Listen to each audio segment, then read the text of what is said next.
Hello everyone, hope you all are doing well. So I am back with another topic which is emergency drug and medications. So आप सभी ने अपने wards में आईसीयूज़ में ओटीज़ में ये जो कार्ट है ये ज़रूर देखी होगी। इसमें हमारे बहुत सारे इक्विपमेंट्स होते हैं, कार्डियक मॉनिटर होता है, ईसीजी मशीन होती है, डिफिब्रिलेटर्स होता है और साथ साथ कुछ ड्रग्स भी होते हैं। सो आज की हमारी जो क्लास है वो इन्हीं ड्रग्स पे बेस्ड है कि इमरजेंसी में कौन कौन से ड्रग्स यूज़ होते हैं और उनका एक्शन क्या क्या है। So let's start. So the first drug is adrenaline. So this is the most common drug which is used in CPR। CPR के वक्त एड्रेनालिन का सबसे ज़्यादा रोल है, जिसको हम एपिनेफ्रिन के नाम से भी जानते हैं। जो इसका कैम्प्यूल होता है वो 2 रेशियो में आता है, 1:1000 और 1:10,000। So the action of adrenaline is vasoconstriction. ये हमारी जो वेसल्स होती हैं उनको कॉन्स्ट्रिक्ट कर देता है, जिसकी वजह से क्या होता है, कार्डियक आउटपुट इंक्रीज़ हो जाएगा, हार्ट रेट इंक्रीज़ हो जाएगा और जो कॉर्नरी का ब्लड फ्लो है वो इंक्रीज़ होएगा। जब ये सब चीज़ें इंक्रीज़ हो जाएंगी तो क्या होगा, जो एयर पैसेज है वो अपने आप एक्सपेंड करेगा लंग्स का and patient will get adequate amount of oxygen. So indications क्या क्या है, कार्डियक अरेस्ट में और सीवियर जो एलर्जिक रिएक्शन होती हैं उनमें, एक्यूट अस्थमा अटैक्स में। So now let's talk about the dosage of adrenaline. जो एम्प्यूल होगा वो हमारा 2 ml का होगा और हर एक ml में 1 mg होगा। सो इसका ऑनसेट है बहुत ही क्विक, 3 to 5 मिनट। जब हम पेशेंट को रश देते हैं या फिर बोलस एड्रेनालिन देते हैं तो उसको उसके बाद जल्दी से 10 ml सिरिंज लेके NS लेके उससे फ्लश करना होता है ताकि जो ड्रग है वो बॉडी में सफिशेंटली पहुंच जाए। सो इसमें नर्सेज रिस्पॉन्सिबिलिटी क्या होगी, जो ड्रग है वो प्रॉपरली लेबल्ड होना चाहिए, कॉन्टीन्यूसली मॉनिटर करना है BP को, पल्स रेट को, हार्ट रेट एट्सेट्रा, और जो रिदम है वो हमें देखते रहना है मॉनिटर में कि कुछ रिजॉल्व हुआ या नहीं हुआ। So now second drug is adenosine. उसका एक्शन है एंटी एरिथमिक ड्रग है जो कि मेनली सुप्रावेंट्रिकुलर टैकीकार्डिया में यूज़ होता है। सो डोसेज इज़ 2 ml में 6 mg, क्विक ऑनसेट है। नर्सेज रिस्पॉन्सिबिलिटी क्या होगी, जब भी हम ये ड्रग देंगे हम प्रेफर करेंगे कि पेरिफेरल लाइन से दे, सेंट्रल लाइन से ना दे, क्योंकि ये एसिस्टोल कॉज करता है। उसके अलावा जो डॉक्टर ऑर्डर दे रहे हैं वही उतनी डोज देनी है। ड्रग देने के बाद IV लाइन को फ्लश कर देना है नॉर्मल सलाइन से, और जो हमारे एरिथमिया है उसको देखने के लिए जो मॉनिटर है उसको मॉनिटर करना है। सो हमारा नेक्स्ट ड्रग है एट्रोपिन। एट्रोपिन बहुत कॉमन है। इसका क्या एक्शन होता है, एक एंटी एरिथमिक तो होता ही है, उसके साथ साथ एंटी कॉलिनर्जिक इफेक्ट भी होता है इसका।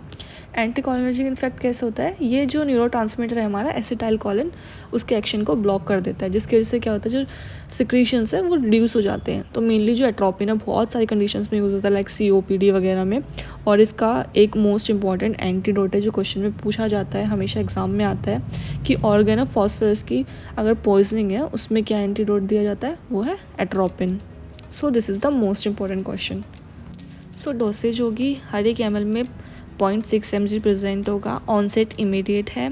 उसके अलावा नर्सेज रिस्पॉन्सिबिलिटी मोस्ट इंपॉर्टेंट, जैसे कि मैंने अभी बताया कि एट्रोपिन सिक्रीशंस को रिड्यूस करता है, तो हमें चेक करते रहना है कि पेशेंट का यूरिन आउटपुट आ रहा है या नहीं आ रहा है।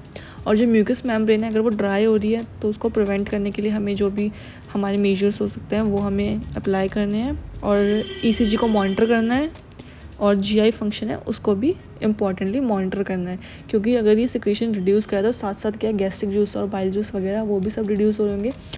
सो input output charting is must. So next drug is frusemide और लेसिक्स, जो कि हमारा एक लूप डाययूरेटिक है। लूप डाययूरेटिक का क्या मतलब है, जो ये सोडियम और क्लोराइड है उसका रीएब्जॉर्प्शन इनहिबिट करता है डिस्टल और प्रॉक्सिमल ट्यूब्यूल पे लूप ऑफ हेनले के। सो अगर सोडियम और क्लोराइड का रीएब्जॉर्प्शन नहीं हो पाएगा, जो वाटर है बॉडी से फ्लश आउट हो जाएगा। So it's a loop diuretic. Indication है इसकी पल्मोनरी एडीमा में, हेपेटिक फेलियर में, एसाइटिस है, या फिर पेशेंट को हाइपरटेंशन है, या फिर नेफ्रोटिक सिंड्रोम है।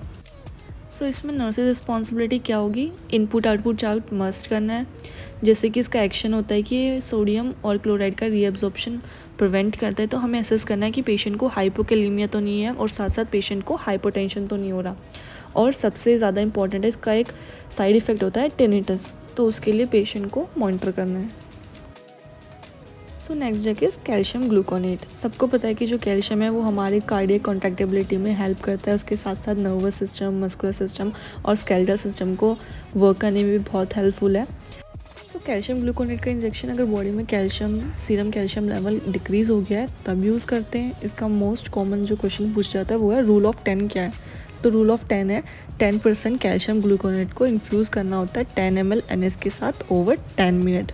और हमें जो कैल्शियम है उसको बोलस बिल्कुल नहीं देना होता है, क्योंकि कैल्शियम जो हमारा हार्ट की कॉन्ट्रैक्टिबिलिटी है उसको इंक्रीज़ कर रहा है। अगर हार्ट की कॉन्ट्रैक्टिबिलिटी ज़्यादा इंक्रीज़ हो जाएगी तो पेशेंट को एसिस्टोल और एरिथमियाज होने के चांसेस इंक्रीज़ हो जाएंगे, जिसकी वजह से क्या हार्ट फेलियर भी हो सकता है और ईसीजी चेंजेस भी हो सकते हैं। तो नर्स रिस्पॉन्सिबिलिटी यही है कि ओवर द 10 मिनट हमें जो इन्फ्यूजन है वो देना है और ईसीजी को मॉनिटर करना है। उसके साथ साथ इसका एक इम्पॉर्टेंट क्वेश्चन है कि मैग्नीशियम सल्फेट जो होता है उसकी टॉक्सिसिटी में कैल्शियम ग्लूकोनेट दिया जाता है। तो ये किसका एंटीडोट है, मैग्नीशियम सल्फेट टॉक्सिसिटी का। So next drug is lidocaine. Lidocaine क्या है, हमारा टाइप 1 एंटी एरिथमिक ड्रग है and the indications are digoxin toxicity and ventricular dysrhythmias. So the nurses responsibilities, हमें कॉन्टीन्यूसली कार्डियक मॉनिटरिंग करनी है पेशेंट की, ईसीजीज को चेक करना है और इफ़ कोई चेंजेस आ रहा है क्यूआरएस सेगमेंट में या फिर जो हार्ट रेट है उसमें चेंजेस आ रहे हैं तो इमीडिएटली डॉक्टर को इन्फॉर्म करना है। So the next drug is midazolam, जिसको कॉमनली मिडाज के नाम से यूज़ किया जाता है आईसीयूज़ में मेनली। जो इसका एक्शन है वो एक सिडेटिव की तरह वर्क करता है और साथ साथ एंटी एंजाइटी और हिप्नोटिक एजेंट की तरह भी। इंडिकेशंस क्या होती है, पेशेंट को अगर हमें सिडेट करना है या फिर इंट्यूबेशन करना है या फिर कोई भी एंडोस्कोपिक प्रोसीजर्स वगैरह करने हैं, पेशेंट को सीवियर एंजाइटी है तो हम मिडाजोलम की पेशेंट को डोज देते रहें। उसके अलावा कुछ प्रोसीजर्स होते हैं और प्री ऑपरेटिव सेडेशन होती हैं, ये इन सब चीज़ों के लिए हमारा जो मिडाज है वो यूज़ किया जाता है। सो जो क्या है हमारे सिस्टम को थोड़ा स्लो डाउन कर देता है। तो नर्स रिस्पॉन्सिबिलिटी क्या है, पेशेंट का बीपी पल्स एस्पिरेशन हमेशा कॉन्टिन्यूसली हमें मॉनिटर करना है और जो क्रैश कार्ट है उसको हमें नियर बाय रखते रहना है, क्योंकि जो अगर सिस्टम है वो थोड़ा भी बैठ गया हो या फिर स्लो डाउन हो गया तो हमें क्रैश कार्ट की बहुत ज़्यादा नीड पड़ने वाली है। और इफ़ पेशेंट ड्राउजी है तो एम्बुलेशन और फूड देना और पर ओरल अवॉइड करना है। So next drug is amiodarone. ये क्या है हमारा, ये भी हमारा एंटी डिसरिथमिक ड्रग है, जो कि क्या करता है, जो कार्डियक की सेल मेम्ब्रेन है उस पर वर्क करता है और जो स्मॉल मसल्स होते हैं मायोकार्डियम की उनको रिलैक्स करता है। सो जिसका जो एक्शन है मेनली हार्ट पर होता है। इंडिकेशंस क्या है, वेंट्रिकुलर टैकीकार्डिया जो कि अनस्टेबल है उसमें, एट्रियल फ्लटर में, और जो हमारा वेंट्रिकुलर फिब्रिलेशंस होते हैं उसमें एमिड्रोन दिया जाता है। डोसेज क्या होगी, 1 ml में 50 mg होता है। स्टार्टिंग में जो फर्स्ट डोज होती है वो 150 mg तक दे देते हैं, उसके बाद नेक्स्ट 6 आवर के लिए 360 mg देते हैं और मेंटेनेंस डोज होती है इसकी 540 mg, जो कि बाकी बच्चे जो 18 आवर्स है उसमें देनी होती है। So next drug is dopamine. Dopamine क्या है, हमारा एड्रेनर्जिक एजेंट है, साथ साथ वेजोकॉन्स्ट्रिक्टर भी है। इसका आइनोट्रोपिक इफेक्ट भी होता है, जिसकी वजह से क्या होता है, कार्डियक आउटपुट इंक्रीज हो जाता है। साथ साथ क्या होता है, ये हमारी बॉडी से सोडियम को एक्सक्रीशन करने में भी हेल्प करता है। सो इसकी इनिशियल डोज होती है 1 to 5 माइक्रोग्राम पर kg पर मिनट। उसके बाद कॉन्टीन्यूस IV इन्फ्यूजन लगा देंगे पेशेंट को मॉनिटर करना है हाइपोवोलीमिया के लिए।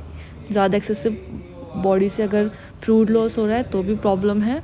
साथ साथ पेशेंट का बीपी और कॉन्शियसनेस को मॉनिटर करते रहना है, टाइम टू टाइम बॉलस नहीं देना है, IV इन्फ्यूजन देंगे हमेशा, और हम प्रेफर करेंगे कि जो ड्रग है वो हम लार्ज वेन्स के थ्रू एडमिनिस्टर करें। सो अगला ड्रग है नोरैड। नोरैड क्या है, एड्रेनर्जिक एजेंट है, साथ साथ वेजोकॉन्स्ट्रिक्शन करता है और जो हमारा कार्डियक है, हार्ट रेट है, बीपी है, इन सबको इंक्रीज़ करता है। इंडिकेशन क्या होती है, एक्यूट हाइपरटेंशन में देंगे या फिर अगर पेशेंट शॉक में है तब हम नोरैड देंगे। इनिशियल डोज उसकी 0.05 से 0.15 माइक्रोग्राम पर kg पर मिनट देनी होती है। कॉन्टीन्यूसली हमारा जो बीपी है उसको मॉनिटर करना है, क्योंकि हाइपरटेंशन को ही सॉल्व करने के लिए हम दे रहे हैं पेशेंट को। साथ साथ हार्ट रेट को मॉनिटर करना है, इनपुट आउटपुट चार्टिंग करनी है और ECG मॉनिटर करना है। अगला इंजेक्शन है हमारा डेक्सामेथासोन का। ये हमने कोविड में बहुत सुना है, ये कॉर्टिकोस्टेरॉइड है और साथ साथ इसका एंटी इन्फ्लेमेटरी एक्शन भी होता है और इम्यूनोसप्रेसेंट भी है ये एक। सो इंडिकेशन क्या हो जाएगी, किसी भी इन्फ्लेमेटरी रिएक्शंस में, एलर्जीज़ में, सेरेब्रल एडिमा हो गया पेशेंट को, या फिर किसी तरह का सेप्टिक शॉक है। सो इसकी क्या क्या डोज है, डोज है इसकी 1 ml में 4 mg होता है और इनिशियली हम पेशेंट को 20 mg तक दे सकते हैं। पेशेंट को हमें मॉनिटर करना है हाइपर और हाइपरटेंशन के लिए। पोटेशियम लेवल चेक करते रहना है, क्योंकि ये एक इम्यूनोसप्रेसेंट है, तो हमें पेशेंट को इन्फेक्शन के साइंस अगर पेशेंट में शो हो रहे हैं उनको मॉनिटर करना है और कोई भी फर्दर इन्फेक्शन है उससे प्रिवेंट करना है। सो अगला ड्रग है हमारा हाइड्रोकॉर्टिसोन। ये क्या है? ये भी हमारा कॉर्टिकोस्टेरॉइड है, एंटी इन्फ्लेमेटरी है और इम्यूनोसप्रेशन है। अगर किसी भी ड्रग की एलर्जिक रिएक्शन पेशेंट को हो जाती है तो आपके डॉक्टर्स हमेशा ये ऑर्डर करेंगे कि उसको हाइड्रोकॉर्टिसोन दिया जाए, जो कि सीवियर इन्फ्लेमेटरी रिएक्शंस में, अस्थमा में और सीओपीडी में दिया जाता है।